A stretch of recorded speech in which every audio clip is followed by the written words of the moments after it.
Hello guys, may-share lang ko sa inyo.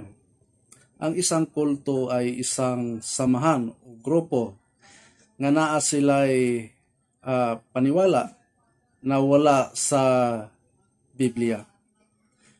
Na ako'y artikel na nabasa bahin sa usa ka kulto. Ang kulto daw ay sumasamba sa mga hayop, sumasamba sa mga ribulto,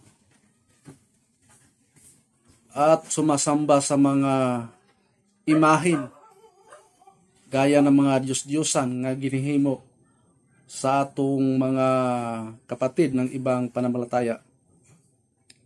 Ang kulto daw ay naa sila'y altar ug didto ang mga Diyos-Diyosan nila ug sila ay naay mga pag-ampo na wala naman daw sa Biblia.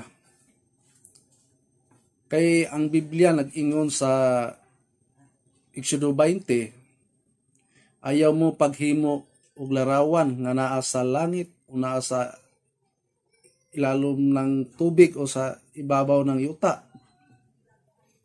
aron simbahon. Maunay paalala sa atong Ginoo. Ngunit ang dakong kulto daw nga akong nabasa sa artikel ay isang grupo ng Katoliko nga isang dakong kulto sa kalibutan.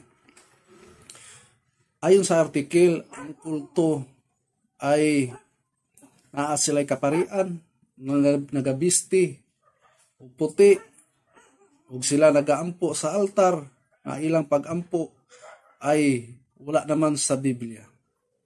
Ang atong mga